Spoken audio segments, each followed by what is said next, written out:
Ngayon, tining o papaya naman tayo mga ka-planters. So ang mission kasi natin, makapagpalabas tayo ng bunga na talagang superior, talagang malalaki mga ka-planters, yung talagang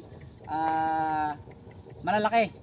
So ang gagawin natin para masupport ng puno na to yung mga ibang bunga, aalisin natin mga ka-planters itong mga pangit na itsura, yung sumubrang ano na, para mas malaki yung ito, mas lumaki pa ng todo, at saka makapag-support naman siya ng mga bagong bulaklak dun sa taas. Ito yung iba pwede nating balutan ito balutan natin ito ng sako para hindi ma-infest ng kung ano mang insekto. So yun, tara mga ka-planters.